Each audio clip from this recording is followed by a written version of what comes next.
El sonido metálico cortó el aire como una cuchilla cortando un cristal. Lari, como sería llamada de ahora en adelante, se estremeció no por el ruido en sí, sino por lo extraño de esa realidad que ahora le pertenecía. Hace apenas 4 semanas, estaba explicando pacientemente reglas de ortografía a una clase de niños de 8 años. Ahora, un guardia con expresión grosera la empujaba hacia adentro con un gruñido seco: «Entra rápido, aquí no habrá ninguna ceremonia». Los barrotes se cerraron detrás de ella con un ruido sordo, como un veredicto final. 12 pares de ojos la examinaron de arriba a abajo, evaluando cada detalle: el vestido azul oscuro, demasiado impecable para ese ambiente, la larga trenza intercalada con hilos blancos, la postura erguida, casi desafiante. El espeso olor a sudor, humo y desinfectante barato invadió las fosas nasales. 2 filas de literas de hierro oxidado, colchones hundidos por el uso, una mesa atornillada al suelo y 2 bancos tambaleantes completaban la escena. En un rincón, un retrete apenas oculto por una tela descolorida que cuelga como una cortina. «Mira ese hermoso pez que nos visitó», resonó una voz ronca desde el fondo de la celda. Una mujer corpulenta con el pelo corto de corte masculino y una cicatriz que le atravesaba la ceja izquierda, se levantó con calculada lentitud, como si supiera que todas las miradas estaban puestas en ella. La otra presa automáticamente se hizo a un lado, abriendo el camino. «Valentina. Pero puedes llamarme Val», se presentó con una sonrisa torcida, dejando al descubierto unos dientes desiguales. «¿Y tú quién eres, muñequita?» «Larisa Evgenievna Svetlova», respondió ella sin bajar los ojos. «Evgenievna, ¿eh?» Val escupió en el suelo con desdén. «Aquí los patronímicos no valen nada. Te llamaré Lari. ¿O preferirías gitana?» Sus ojos recorrieron al recién llegado de arriba a abajo. «¿Cuál fue su crimen, maestro?» «Fraude», respondió Larisa en voz baja. La risa resonó por toda la celda. «Aquí todos somos santos», gritaba una chica delgada y cubierta de tatuajes. «Puro como los ángeles». «Cállate, Mari», dijo Val, sin quitarle los ojos de encima a Larisa. «Déjame conocer a la chica adecuadamente». Rodeó a la nueva presa como un depredador analizando a su presa. «Entonces dígame, maestra, ¿qué hizo exactamente?» «Robar el almuerzo de los niños». «No soy una ladrona», respondió Larisa con firmeza. «Me acusan de aceptar dinero para adivinar el futuro». Esta vez, la risa fue más fuerte. «Una vidente, qué bonito», exclamó Val, dándose una palmada en el muslo. «Bueno, adivina qué belleza, ¿cuándo saldré de este infierno?» «No antes de 1 año», respondió Larisa, mirándola directamente a los ojos. La risa murió instantáneamente. Un silencio tenso se apoderó de la celda. Val se acercó y su sombra cubrió a Larisa. «Basta de tonterías», dijo señalando la maleta que llevaba su nueva presa. «¿Qué hay?» «Según la ley aquí, la mitad va al fondo común». Larisa apretó su maleta contra su pecho. «Son cosas personales. No las comparto». Las presas se miraron, primero con sorpresa, luego con un destello de malicia. Nadie rechazó jamás a Val. «No entiendes dónde estás, ¿verdad?», amenazó, avanzando hasta estar justo al lado de Larisa. «Yo soy el que manda aquí. Quien no divide, no vive en paz». Larisa no retrocedió ni un centímetro. «Sé muy bien dónde estoy. Y también sé que perdiste a tu hijo Artyom, hace 3 años, después de una pelea». El rostro de Val palideció. La cicatriz en su frente se volvió roja contra la piel repentinamente incolora. «¿De dónde sacaste eso?», susurró con la voz quebrada. «¿Crees que murió de una sobredosis?». Larisa continuó manteniendo la calma. «Pero está vivo. Pronto tendrás noticias suyas». Val agarró los hombros de Larisa con fuerza brutal, sus dedos se clavaron en la carne a través de la tela. «¿Cómo sabes lo de Artyomka?», gritó con la voz temblando entre la furia y la esperanza. «¿Quién te lo dijo?». Nadie respiraba. El aire parecía haberse vuelto denso. «Nadie me lo dijo», respondió Larisa, liberándose suavemente. «Veo el destino de las personas. Es mi regalo y mi maldición». «Mierda». Val retrocedió, pero sus ojos delataban miedo. «Nadie lo sabía». «No se lo dije a nadie».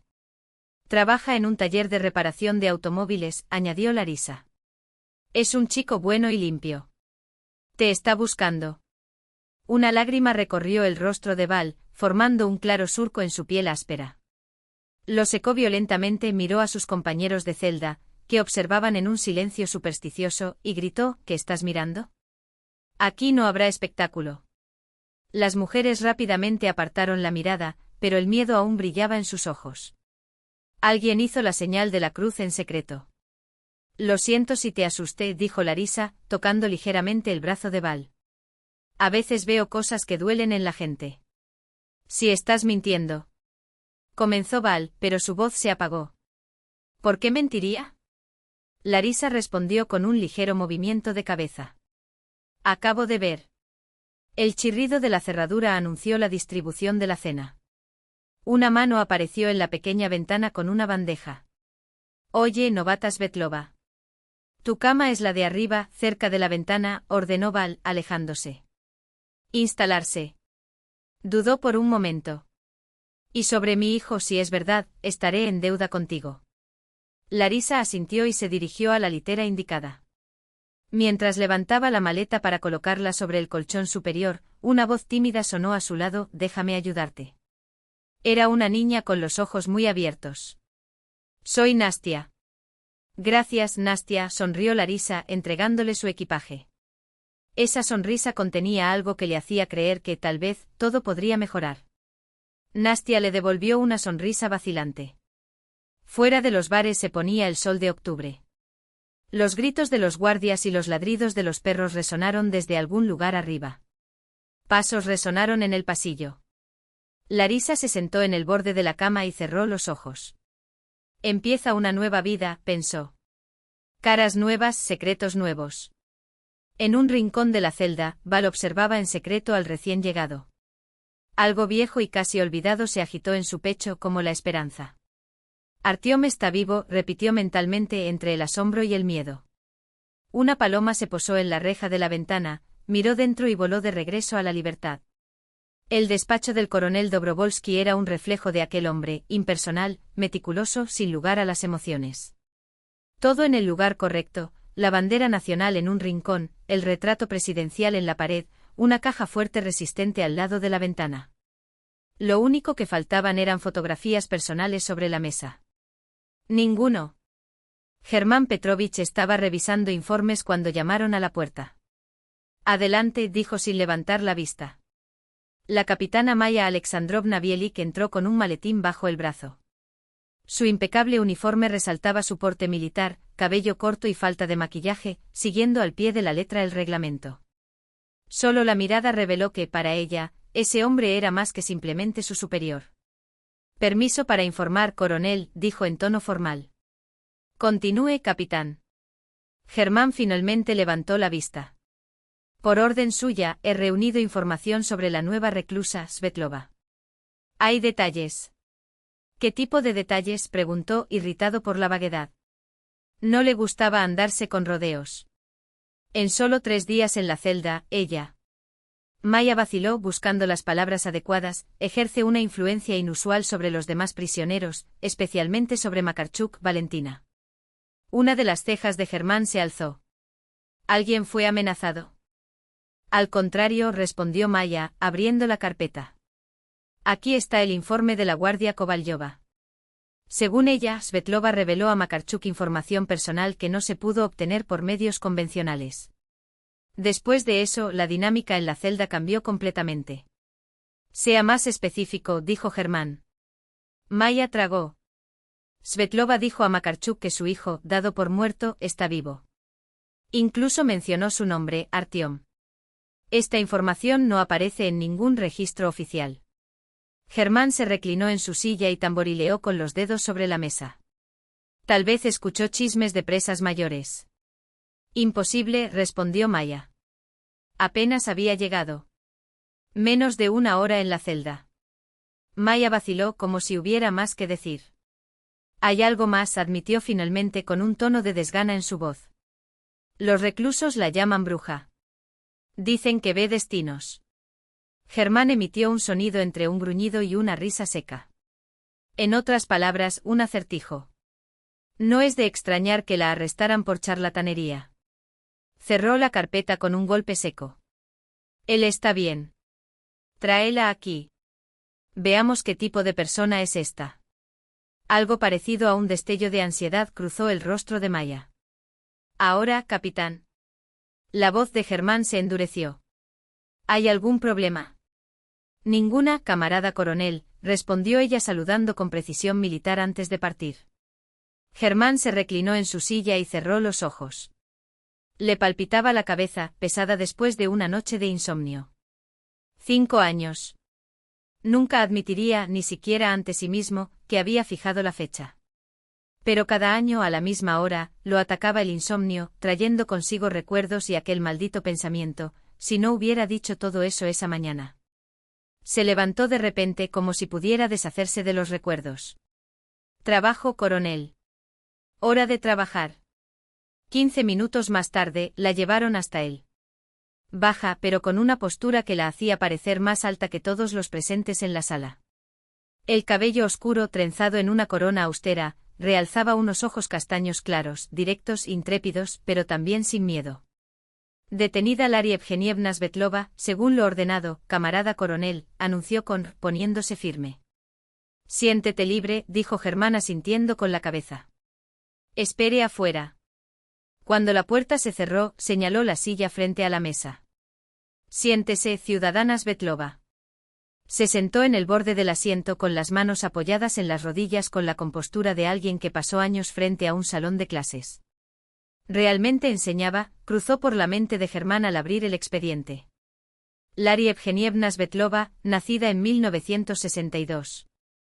Acusada de fraude. Acusó de predicciones del destino. No soy fraudulenta, dijo con calma. Veo lo que está oculto a los demás. Germán sonrió irónicamente. ¿Y qué ves cuando me miras? Sus ojos lo miraron durante un largo momento penetrantes, como si leyeran no su rostro, sino algo mucho más profundo, una página invisible. Veo frío, dijo en voz baja. El frío que se había instalado en su pecho tras aquel accidente. 6 años antes. Noviembre. Germán sintió un escalofrío recorrer su espalda. Cerró la carpeta lentamente. Continuar. Su nombre era Vera. La voz de Larisa era casi un susurro. Ella vino a ti con buenas noticias. Se pelearon por la mañana por algo estúpido. Quería hacer las paces. Quise decir que serían padres. La sangre abandonó el rostro de Germán. Parece que se ha acabado el aire del interior del armario. ¿De dónde? Su voz era áspera, quebrada. ¿Cómo sabes eso? Te dije. Veo. No había ningún triunfo en su tono ni satisfacción propia. Solo tristeza genuina. Ella te llamó en el camino.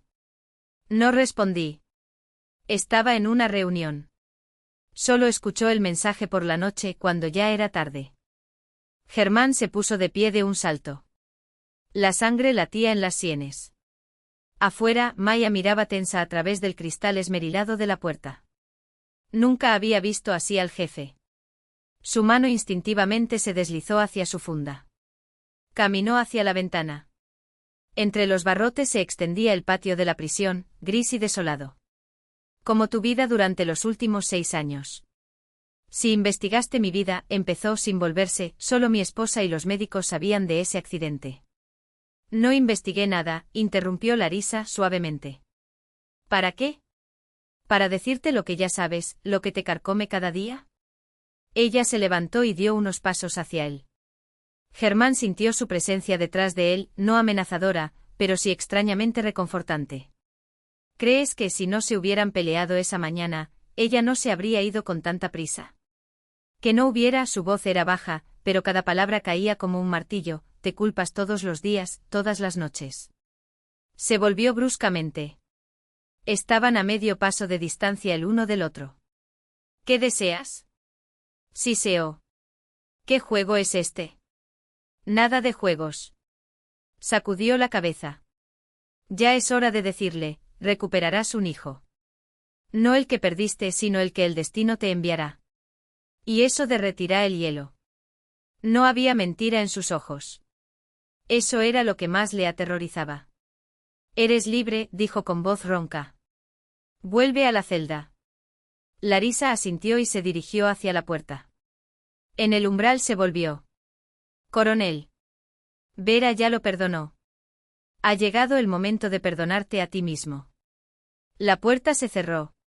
Germán se desplomó en la silla. Por primera vez en años, le temblaban las manos. Extendió la mano para agarrar el vaso de agua, pero falló su objetivo. El cristal cayó al suelo y se hizo añicos. Llama a la puerta. Maya entró alarmada. Camarada coronel, ¿está todo bien? Sí. No, se pasó una mano por la cara. Traiga otro vaso, capitán. Maya se fue y volvió con un vaso nuevo y una escoba. Limpió los pedazos en silencio y llenó el recipiente. Miró a su superior con una sonrisa. Su rostro estaba demacrado con una profunda línea entre las cejas. ¿Qué dijo ella? No pudo resistirse. Tonterías. Cortó Germán secamente.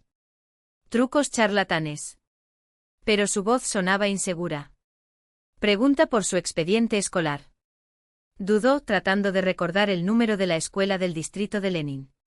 Consulta todo, referencias, testimonios de compañeros. Y hablar con los vecinos.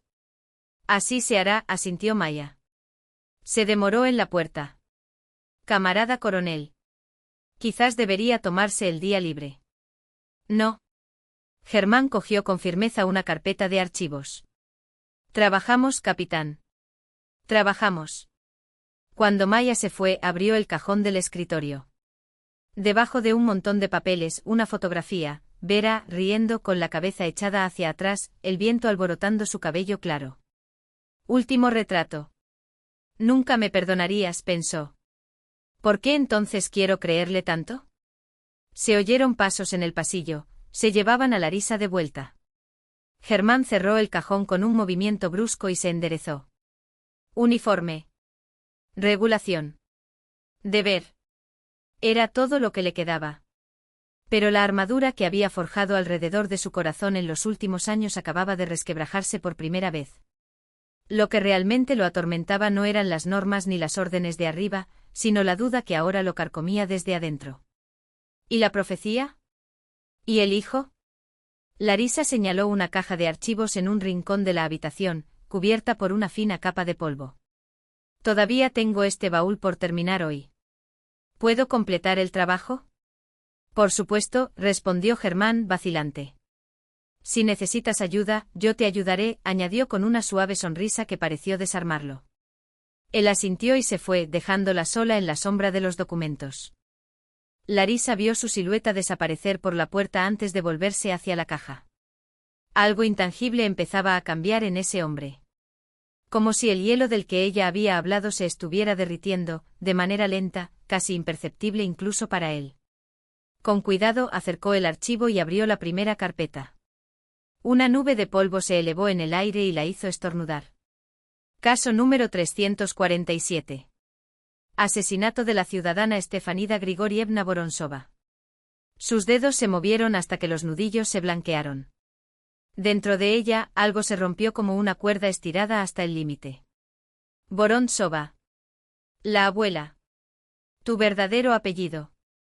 No podría ser. Con manos temblorosas abrió la carpeta. En la primera página, una fotografía, una mujer mayor, de mirada penetrante y severa. Los mismos ojos que la miraban desde el espejo cada mañana.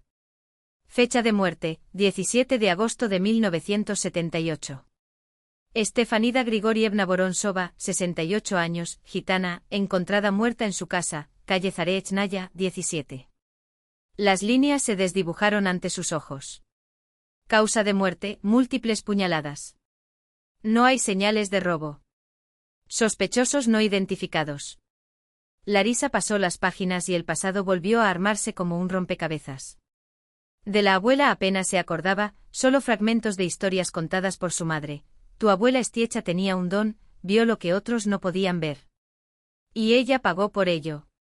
Casi al final del proceso encontró una foto suelta, desprendida de sus pinzas. Un joven policía estrechaba la mano de su abuela. En el reverso, letras descoloridas, a Estefanida Grigorievna, con gratitud por su ayuda en la búsqueda de un niño desaparecido. Capitán P. Dobrovolsky. Su corazón dio un vuelco. Dobrovolsky. Apellido del padre de Germán. Con dedos que ya no temblaban solo de emoción, sino de ira sorda, pasó a la última página, una orden de archivo por imposibilidad de identificar al criminal, firmada por el mismo Dobrovolsky. Debajo una nota en tinta roja, cerrado por orden superior. Proceso número 23. Dentro de la carpeta un sobremarcado Información confidencial. Exclusiva gestión. Larisa la abrió con cuidado. Era un informe del capitán Dobrovolsky dirigido al jefe del departamento. Durante una investigación no oficial, descubrí la participación en el asesinato de Vorontsova SG de personas cercanas al primer secretario del Comité Municipal del partido, I.S. Malijev. Según los datos obtenidos, Vorontsova tenía información sobre la participación de los mencionados en una malversación a gran escala de recursos públicos. Solicito autorización para. El texto terminó ahí. La sábana estaba rasgada, como si alguien hubiera intentado destruirla. Dobló los documentos lentamente. Sus manos ya no temblaban de miedo, sino de furia contenida. Su abuela había sido asesinada a pedido. El caso silenciado. Y quien hubiera podido hacer justicia se había retirado. Demasiado absorta en sus pensamientos, no escuchó los pasos que se acercaban. «¿Estás pálida?», la voz de Germán la hizo estremecer. «¿Pasó algo?». Sin decir nada, Larisa le entregó la foto volteada para mostrar la inscripción en el reverso. Lo recogió, lo examinó y su rostro se endureció como una piedra. «¿Dónde encontraste esto?», preguntó en voz baja. En el caso del asesinato de mi abuela, señaló la carpeta abierta de Estefanida Vorontsova. Fue asesinada en 1978. La investigación estuvo a cargo de su padre. Germán se hundió en la silla de enfrente sin quitar la vista de la imagen. No entiendo. ¿Qué conexión hay entre nosotros? Lea el proceso, dijo con calma. Hojeó las páginas y con cada línea su rostro se tensaba más. Cuando llegó al informe roto, apretó los dedos con tanta fuerza que arrugaron el papel. Eso no es posible, murmuró. Tu padre era un hombre de principios, dijo Larisa en voz baja. Siempre le decía, nunca vayas en contra de tu conciencia, Gera. Y sin embargo abandonó el caso. Tal vez no tuvo otra opción. Germán se puso de pie de repente, paseándose de un lado a otro en el estrecho espacio entre los estantes. El silencio solo fue roto por su respiración agitada. Tú lo montaste todo, acusó de repente. Encontró información sobre mi padre y ahora está jugando conmigo. Se quedó en silencio al ver su mirada, ni ofendida, ni herida, solo comprensiva. No sabía que habían asesinado a mi abuela, confesó Larisa. Mi madre me dijo que murió de una enfermedad. No sabía que mi padre había investigado el caso, pero ahora entiendo por qué nuestros caminos se cruzaron. Ella se levantó y se acercó a él. Mira las fechas, Germán Petrovich. Mi abuela ayudó a su padre a encontrar un niño desaparecido en abril de 1978. En agosto la mataron. ¿Y si supiera algo peligroso? ¿Qué pasaría si confiaras en tu padre y él no pudiera, o no quisiera, protegerte? Germán volvió al archivo, volvió a coger la foto. El rostro del joven policía, abierto, sincero. Así recordaba a su padre. Siempre había creído en su infalibilidad. Murió cuando yo tenía 15 años, dijo en voz baja. Infarto de miocardio. En el funeral, mi madre me dijo que su corazón no podía soportar el peso. Pensé que estabas hablando de trabajo. Miró a Larisa de una manera nueva, sin sospechas, sin hostilidad. ¿Crees que nos conocimos por casualidad? ¿Que alguna fuerza nos unió? Es necesario cerrar el círculo, respondió ella, simplemente. Puedes corregir el error de tu padre. Restaurar la justicia. ¿Cómo? Abrió los brazos, impotente. Han pasado 30 años. No hay más testigos. Malijev murió en los años 1990. Pero estamos vivos, Larisa le tocó la mano con cuidado. Y la verdad también. Esta vez no se apartó. Por primera vez en años, no se inmutó ante un toque humano. Necesito pensar, dijo con voz ronca. Esto es demasiado. Piensa, ella asintió. Voy a esperar. Cuando salió, sus hombros ya no estaban alzados con rigidez militar. Llevaba una carga nueva, o quizá muy antigua, heredada de su padre. Larisa permaneció en el archivo semi-iluminado, entre las sombras del pasado. Desde la fotografía amarillenta, la abuela Estefanida la observaba con ojos llenos de misterio. Así que de ahí viene mi don, pensó. Y ahora sabía para qué servía. El diputado y empresario Bogdan Korneev había insistido en esta reunión a través del alcalde, afirmando que se trataba de una cuestión crucial para los intereses de la ciudad. Pero la intuición de Hermann, afinada por años de servicio, susurró, no se trata de la ciudad. ¿Qué quería realmente de mí ese hombre, tan acostumbrado a conseguir lo que quería?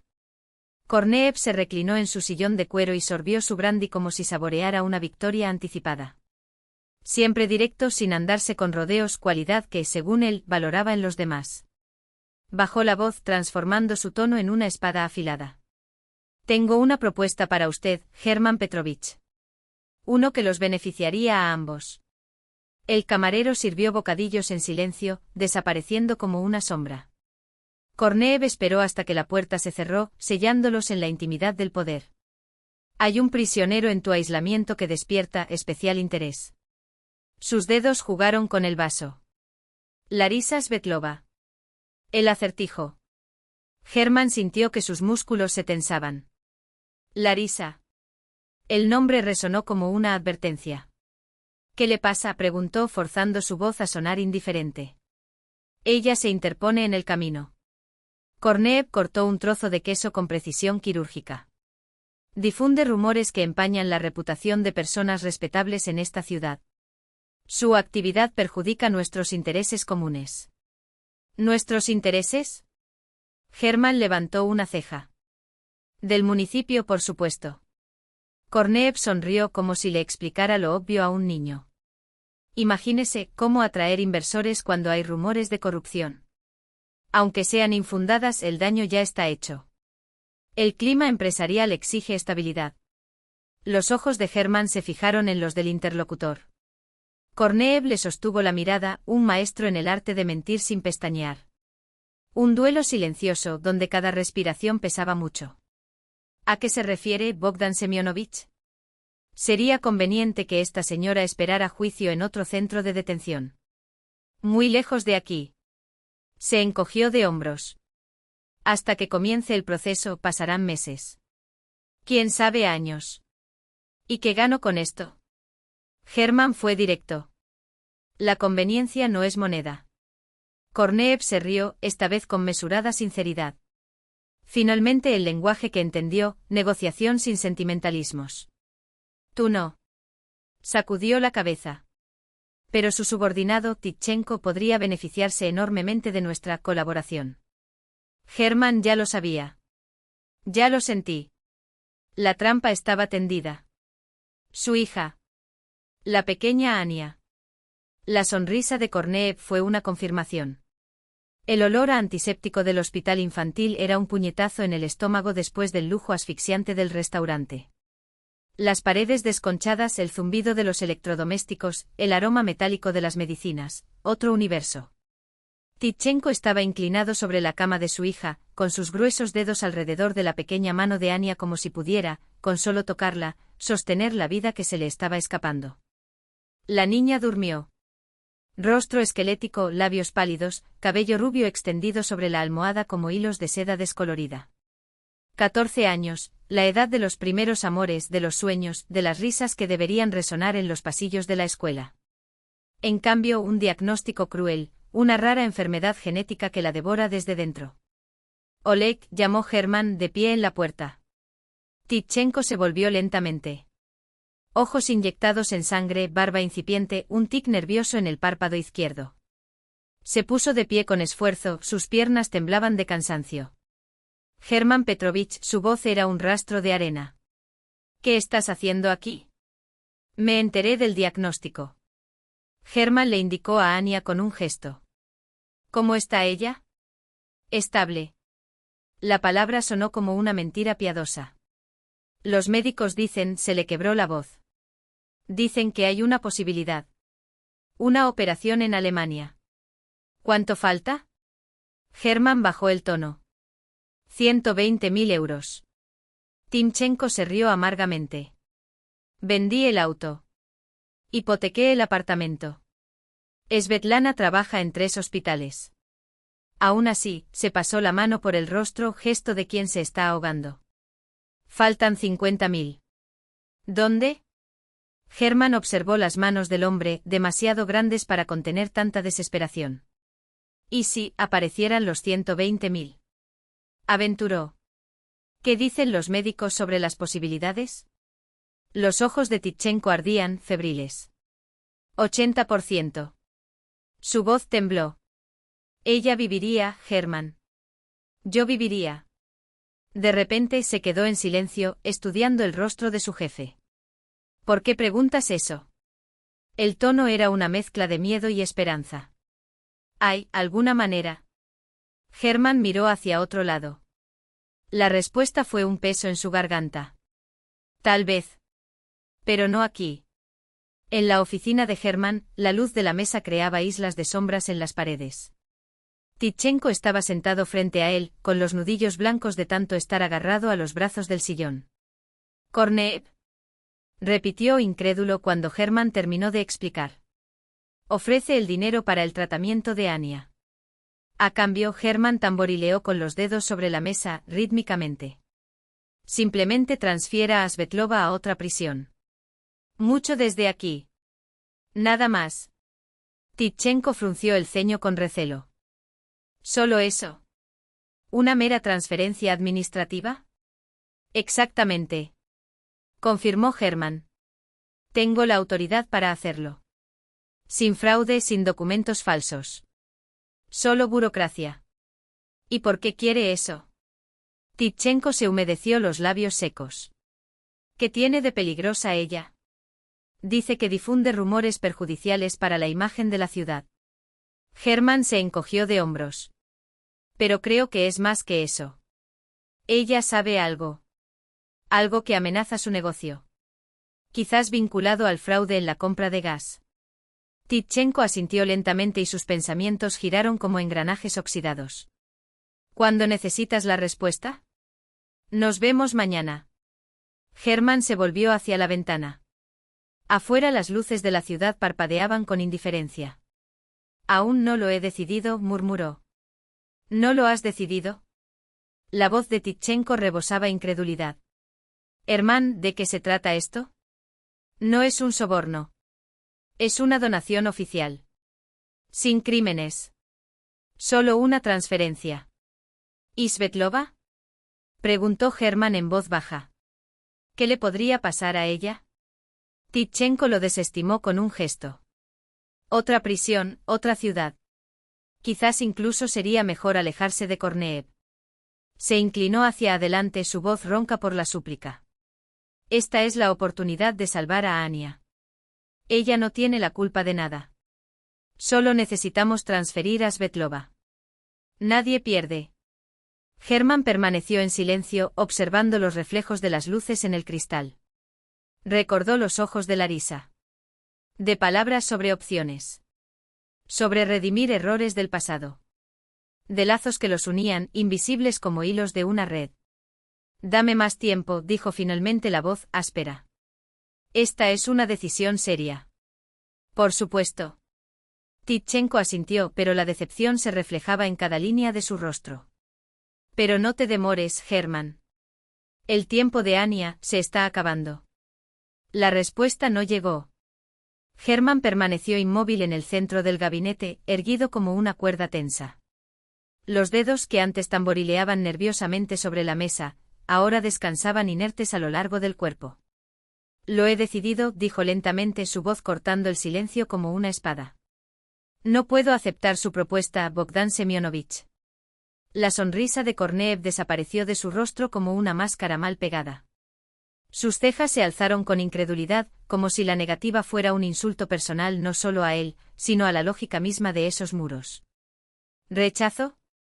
La palabra salió entre dientes, cargada de un veneno que no necesitaba antídoto para ser letal. ¿Rechazar dinero para un niño moribundo? ¿Rechazas un gesto de caridad? Hermann no parpadeó. Cada sílaba que salía de su boca era un ladrillo en la pared que ahora lo separaba irreversiblemente del pasado que conocía. Svetlova sigue bajo mi custodia. Bajo mi responsabilidad personal. Korneev se puso de pie con calculada lentitud, como un depredador que mide la distancia hasta su presa. Sus nudillos se pusieron blancos mientras se presionaba contra el borde de la mesa. Estás cometiendo un error, polkovnik, siseó, las palabras goteando como ácido. Un grave error. Quería ayudar a ti, Tichenko, a esta ciudad podrida. Pero si rechazas mi mano extendida. Me niego, interrumpió Hermann, su voz tan firme como el acero templado. Y es más, estoy iniciando una investigación personal sobre sus contratos con el ayuntamiento. Hay suficientes pruebas de irregularidades. El rostro de Korneev ardía en un violento rubor. Las venas de su cuello palpitaban, visibles bajo la piel. Te arrepentirás, escupió, cada letra era un clavo clavado en el aire. Lo juro por la memoria de mi padre, se ahogará en este pantano que cavó. Y este gitano también. Hermann inclinó ligeramente la cabeza, como si estuviera anotando mentalmente otro elemento de una lista. Amenaza a un oficial en el ejercicio de sus funciones, observó secamente. Grabado. Un toque en el bolsillo del pecho, donde se perfilaba bajo la tela el contorno de una pequeña grabadora. Sal de mi oficina. Korneev rugió, salpicando la mesa con saliva. Hermann se tomó su tiempo. Cada paso hacia la puerta fue medido, deliberado. En el umbral, se volvió por última vez. Empieza la tormenta, Bogdan Semyonovich dijo en voz baja. Prepárate. Tichenko lo esperaba en las puertas del sizo con la espalda encorvada como si llevara una carga invisible. Los ojos, antes vivos, ahora parecían dos pozos secos. ¿Y luego? Preguntó con la esperanza temblando en su voz como una hoja en el viento. Hermann apoyó su mano sobre el hombro de su subordinado. En ese gesto se transmitió el peso de la decisión.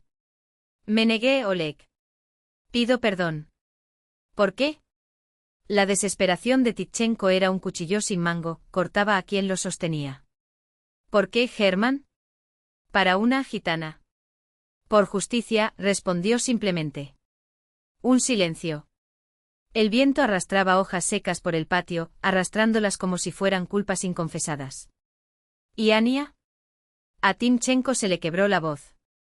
¿Hay otra manera de ayudarla? Dinero honesto.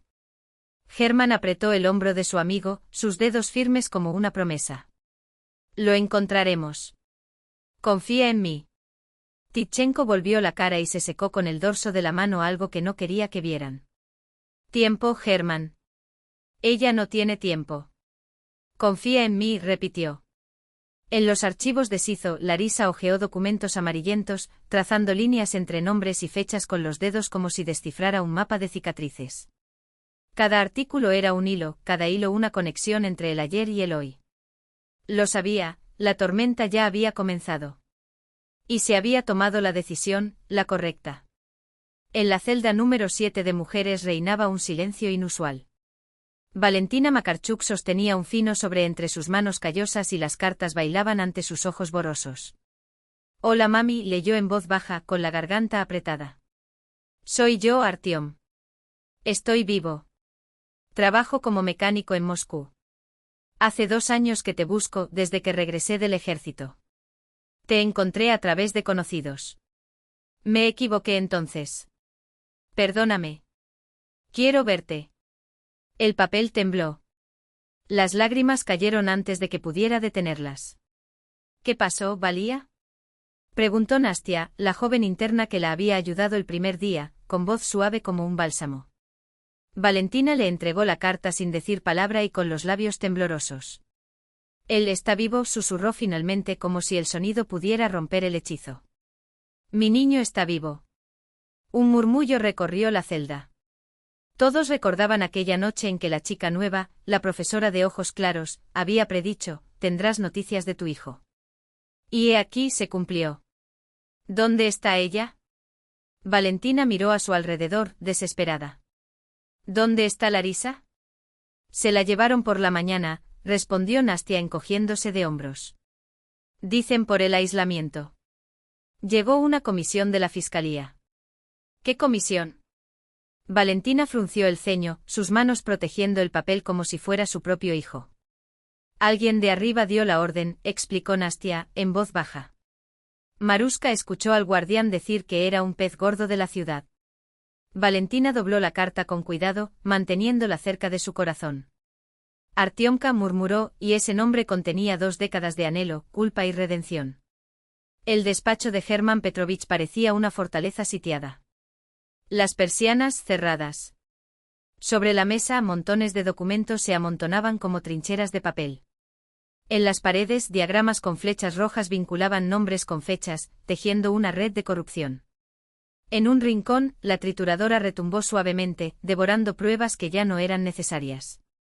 Camarada coronel, Maya colocó una carpeta nueva frente a él, su voz profesional, pero sus ojos brillaban con algo que no era solo cansancio. Lo encontré en el archivo municipal. Contratos para la construcción del colegio en el barrio norte. Los presupuestos se triplicaron. Germán hojeó los papeles con eficacia quirúrgica. Cada firma falsa, cada cifra inflada era un clavo en el ataúd de la carrera de Korneev. Gracias, Maya, dijo, mirando hacia arriba. Había gratitud allí y algo más, el reconocimiento de que sin ella, esta lucha sería imposible. Ella miró hacia otro lado, avergonzada. Durante los últimos 5 días, habían trabajado incansablemente, recopilando pruebas como si alguien reuniera leña para un fuego quemara algo más que documentos. Maya conocía los riesgos, su propia carrera pendía de un hilo, pero algo había cambiado en ella desde que vio a Germán así, intransigente, dispuesta a quemar puentes sin mirar atrás. ¿Y Larisa?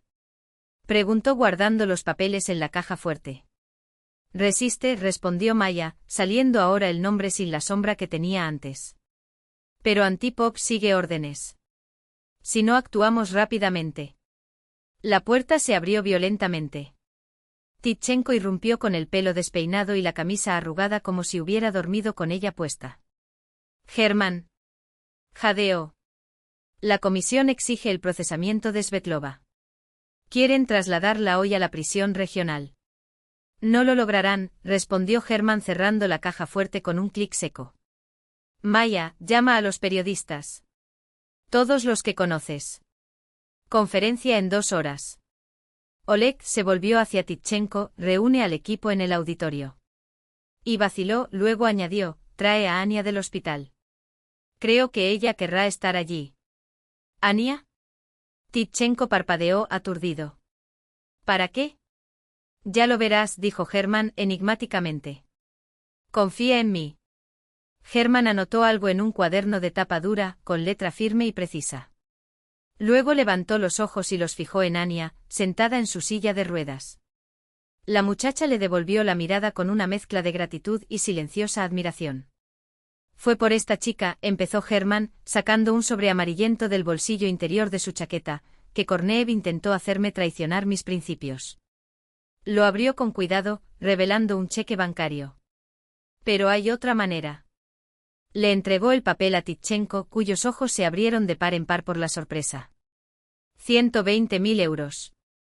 Suficiente para una cirugía en Alemania y una rehabilitación completa.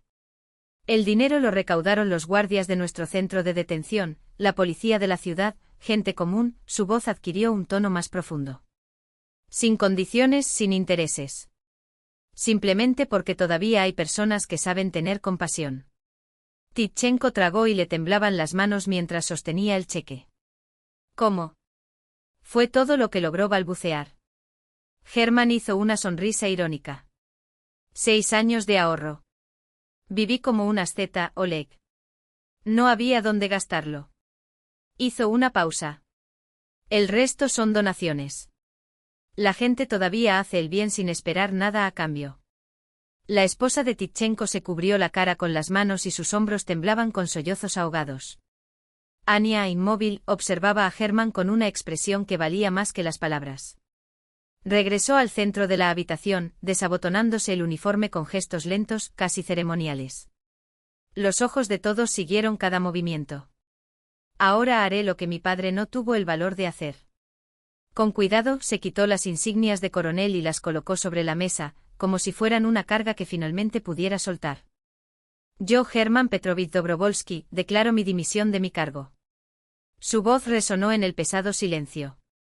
Porque la conciencia vale más que una carrera. Porque la felicidad de unos no se puede construir sobre el sufrimiento de otros. Levantó la barbilla, desafiante. Porque la justicia solo existe si estamos dispuestos a luchar por ella. El auditorio se congeló por un momento. Luego, como una ola, comenzaron los aplausos, al principio tímidos, luego crecientes en intensidad. Timchenko fue el primero en levantarse, seguido por otros colegas. Incluso algunos fiscales, normalmente impasibles, no pudieron contener su emoción. Fue entonces cuando las puertas se abrieron con estrépito. Hombres con uniformes negros y insignias del FSB entraron en formación. Detrás de ellos, pálido y acompañado de dos oficiales, iba Korneev. Su mirada recorrió la habitación hasta que encontró a Germán, incrédulo. Bogdan Semyonovich Korneev, anunció el oficial superior con voz metálica, está detenido bajo sospecha de malversación a gran escala de fondos públicos, extorsión de herencias y amenazas a un funcionario público. Korneev meneó la cabeza y frunció los labios en una mueca de odio. Tú, Siseo. ¿Realmente hiciste eso? Germán sacudió la cabeza con calma. No. Fuiste tú quien lo hizo hace años, cuando decidió que el dinero y el poder valían más que las vidas humanas. Las cámaras hicieron clic al unísono mientras Korneev era escoltado fuera, con los hombros encorvados y el rostro una máscara de derrota. Su imperio se estaba desmoronando ante los ojos de todos. Timchenko se acercó a Germán y lo abrazó con fuerza, mientras las lágrimas corrían incontrolablemente. Perdóname, susurró con la voz entrecortada. Ahora todo está bien, respondió Germán dándole una palmada en la espalda. No hiciste nada malo. Solo quería salvar a su hija. Voy a declarar, dijo Timchenko secándose la cara. Sobre todo lo que sé sobre Korneev, sus propuestas, sus amenazas. El fiscal Antipov se acercó con el rostro sombrío pero con un brillo de respeto en los ojos. Dobrovolsky dijo en voz baja, ¿entiendes que me veré obligado a despedirte? Mucho ruido. Al jefe no le gusta este tipo de héroe. Entiendo, estuvo de acuerdo Germán. No te preocupes, mi renuncia ya está en tu escritorio. Antipov vaciló y luego señaló a Larika con un movimiento de cabeza. ¿Qué pasa con el caso Svetlova? Revisa los archivos, respondió Germán con firmeza. Estoy seguro de que no encontrarás ningún crimen. Ella no engañó a nadie. Una pausa significativa. Ella realmente ve. La sala del tribunal estaba abarrotada. La gente se agolpaba junto a las paredes y se sentaba junto a las ventanas. El juicio de Larika Svetlova se había convertido en un acontecimiento en la ciudad. Levántate, el tribunal está en sesión, anunció el alguacil. La jueza, una mujer de rostro cansado pero sabio, miró alrededor de la sala antes de comenzar. Luego de analizar los autos y testimonios, este tribunal declara, por falta de elementos que constituyan delito, Larika Evgenievna Svetlova es absuelta de todos los cargos y puesta en libertad en esta misma sala. La sala estalló en aplausos. Larika se levantó atónita, como si no pudiera creer lo que estaba escuchando. Entre la multitud, sus ojos encontraron a Valentina Makarchuk.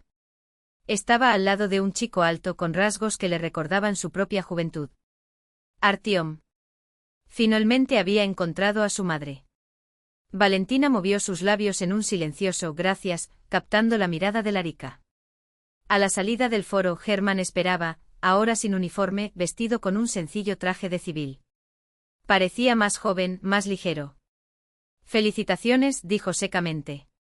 Y a ti, respondió Larika sonriendo. Por la libertad. ¿Libertad? Germán levantó una ceja. Del pasado, explicó. De la culpa, del miedo a elegir. Salieron juntos a la calle. El sol de abril deslumbraba tras la penumbra de la sala del tribunal. El aire olía a nieve derretida y a algo intangible, libertad. ¿Y ahora? Preguntó Germán. Larika levantó su rostro hacia el cielo y cerró los ojos por un momento. Ahora pasa la tormenta, dijo como respondiendo a su propia pregunta. Y comienza una nueva vida. Para todos nosotros. Caminaron lentamente por la acera, dos desconocidos unidos por un destino más fuerte que los lazos de sangre. Sobre la ciudad el cielo primaveral brillaba, limpio e infinito, como una esperanza que renacía. Marzo de ese año fue sorprendentemente templado. La nieve se derritió temprano, dejando al descubierto la tierra oscura y húmeda, lista para despertar. En el pueblo de Svetlaya Poliana, a 40 kilómetros de la ciudad, la primavera ya se anunciaba, los capullos de los árboles se hinchaban, los primeros arroyos cantaban entre las piedras. El aire olía a renovación. La vieja casa de troncos situada en las afueras del pueblo, con sus tallas talladas y su robusta estructura, parecía haberse enderezado después del largo invierno. Allí vivía una vez el capitán de la milicia Piotr Dobrovolsky con su familia. Después la casa quedó vacía, esperando. Hasta que por fin volvió a latir, llena de voces y calor. Hermann estaba partiendo leña en el patio. 4 meses de vida rural habían transformado su aspecto, sus hombros se habían ensanchado, su rostro se había bronceado por el viento y la tensión permanente había desaparecido de sus ojos. Trabajó a un ritmo constante, disfrutando de ese placer singular que solo proporciona el trabajo físico honesto. Gera, llamó Larika desde el balcón. Ve a revisar la colmena. Creo que las abejas han despertado. Él sonrió al verla, su vestido hecho en casa, su cabello recogido en una trenza suelta, le daban un aspecto más joven y dócil. Como si la dureza de la prisión, su armadura durante tanto tiempo, se hubiera disuelto en el calor de ese hogar. Ya me voy, respondió clavando el hacha en el baúl. Pero primero tomaré un poco de té. Hace un poco de frío. Subió los escalones del porche y la abrazó por los hombros. Permanecieron así durante unos segundos, observando el mundo que despertaba a su alrededor. ¿Quién viene hoy?, preguntó Hermann. La madre con el niño enfermo de Kalinovka, el viejo Prokhorov con su úlcera y alguien más de la ciudad. No dijeron por qué, respondió Larika. ¿Cuántos había ayer?, refunfuñó divertido. ¿5? Sí. Ella se rió. Pronto tendremos que abrir un policlínico. La gente necesita ayuda, dijo entrando a la casa. Algunas de tus hierbas, algunos de mis consejos legales, y algunos simplemente una palabra amistosa. En el interior, los recibió el olor a hierbas secas y pan recién hecho. Hermann se sentó a la mesa de la cocina mientras Larika le servía té fuerte, con tomillo y menta, en una tetera redonda. ¿No te lo pierdes?, preguntó de repente. ¿De qué? Se sentó frente a él, siguiendo su gesto que recorrió la habitación. De esta vida en medio de la nada. Lejos de la civilización. Pasé mi infancia aquí, estoy acostumbrado. Pero eres una gran ciudad. Larika sonrió cubriendo su mano con la de ella. Ya sabes la respuesta. Aquí encontramos lo que hemos estado buscando toda la vida, prosiguió en voz baja. Paz. Armonía. Un propósito. Hermann entrelazó sus dedos con los de ella, todavía sorprendido por la naturalidad con la que se habían convertido en uno. Como si los años de soledad, las pérdidas, las vidas rotas en el camino hubieran sido solo una preparación para ese encuentro. Por todo lo que vino después. ¿Estás sintiendo algo otra vez?, observó, estudiando su expresión. ¿Qué esta vez? Larika desvió la mirada por un momento, vaciló. ¿Alguien viene?, murmuró. De lejos. Pequeños pasos en un largo camino. Hermann suspiró, pero no había impaciencia en su voz.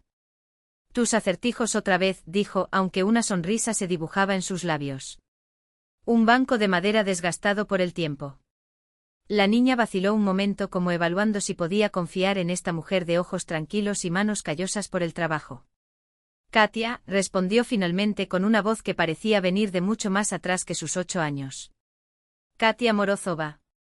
Larika no mostró sorpresa, aunque el nombre le sonaba familiar de alguna manera. Quizás un eco de sueños pasados, o simplemente la intuición que nunca la traicionó. Observó las manitas del niño, marcadas por rasguños recientes, los dedos apretados como buscando coraje. Has recorrido un largo camino, Katia, dijo, eligiendo cuidadosamente sus palabras. Y tiene frío. ¿Entramos? En el interior hay té caliente y pan recién hecho. La niña miró la casa de madera oscura, con sus ventanas que reflejaban la luz de la mañana y el olor a hierbas secas que se escapaba por la puerta entreabierta. Sus labios se torcieron casi imperceptiblemente, pero asintió. Larika extendió su mano y Katia, después de un momento de duda, colocó la suya dentro de la suya, pequeña, fría, pero sorprendentemente firme.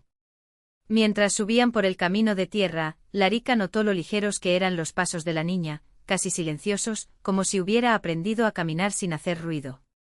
Como si en algún momento hubiera comprendido que llamar la atención podía ser peligroso. «Tu tía», comenzó Larika, tratando de mantener un tono natural.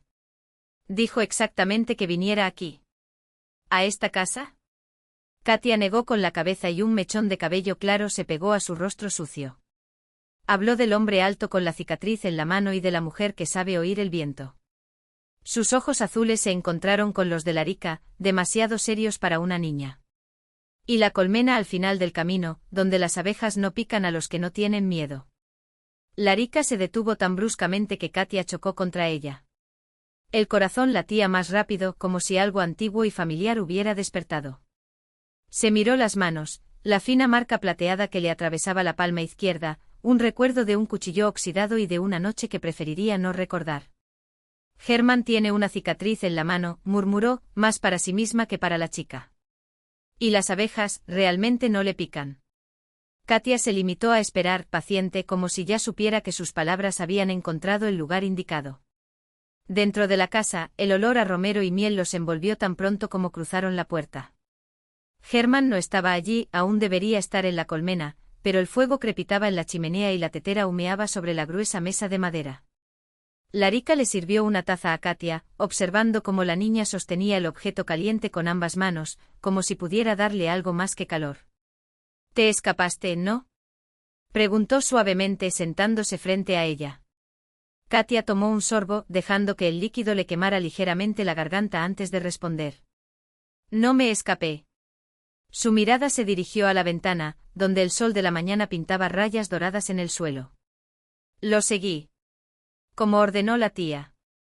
Larika quería preguntar qué tía, quería entender cómo un niño de 8 años había recorrido kilómetros solo, sin nada más que una delgada mochila y una determinación que parecía mayor que el mundo. Pero algo en sus instintos, ese mismo algo que le hacía sentir tormentas antes de que las nubes se oscurecieran, le dijo que esperara.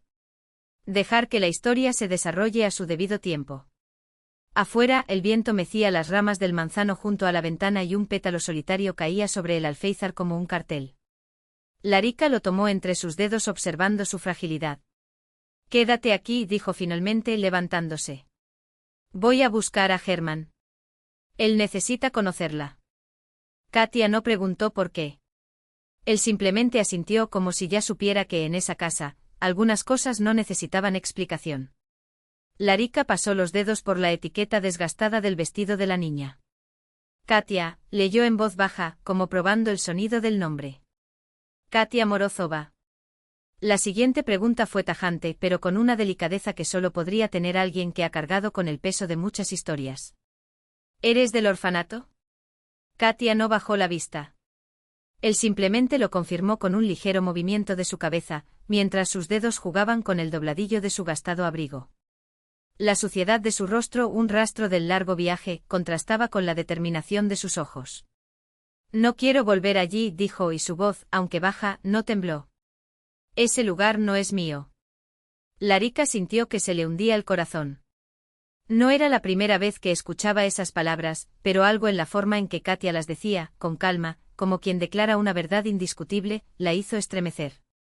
«Tu tía dijo que te esperaban aquí», continuó la niña, y por primera vez un temblor casi imperceptible recorrió sus palabras. «Que este era mi lugar».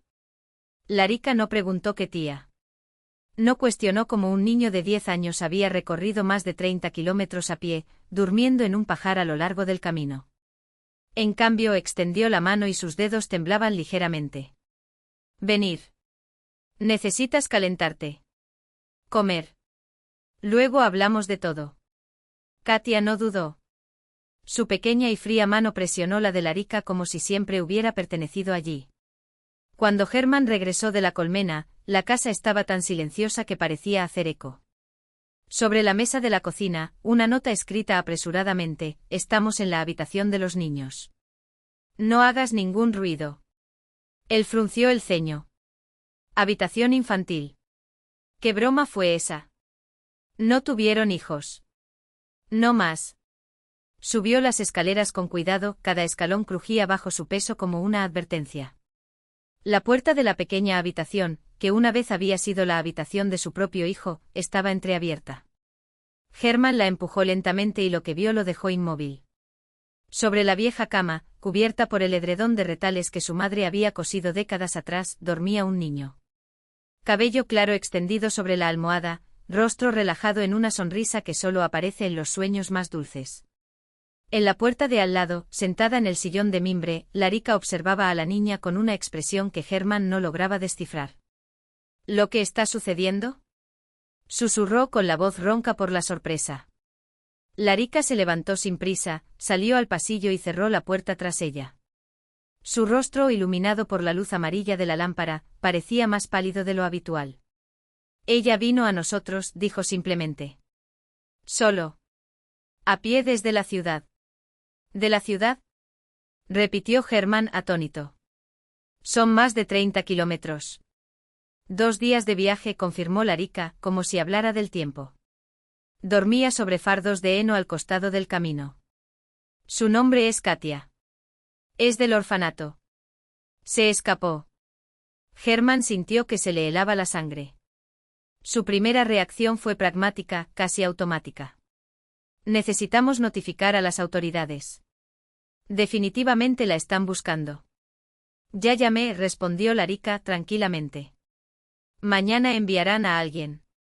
Hizo una pausa. Luego añadió como si fuera lo más natural del mundo. Pero primero mírala. Mira de verdad. Regresaron a la habitación. Hermann se acercó a la cama, con los ojos fijos en el rostro de la niña dormida. Y entonces el suelo pareció abrirse bajo sus pies. Esas cejas arqueadas. La barbilla con el hoyuelo casi imperceptible. La forma en que la luz incidía sobre su nariz, creando la misma sombra que había visto 1000 veces en fotografías. Se parece a Vera, murmuró con los labios secos como el papel. Dios mío, ¿cómo se ve? Tus padres murieron en un accidente automovilístico hace 6 años, dijo Larika, en voz tan baja que parecía un secreto. En el mismo autobús en el que iba Vera. Hermann se tambaleó, agarrándose al respaldo de la silla como si eso pudiera evitar que se cayera. No es posible, exhaló. Eso es una coincidencia. Una trampa del destino. Larika le tocó el brazo con firmeza. ¿Recuerdas mi predicción? Tendrás un hijo, pero no el que perdiste, sino el que te envía el destino. Solo cometí un error en un detalle.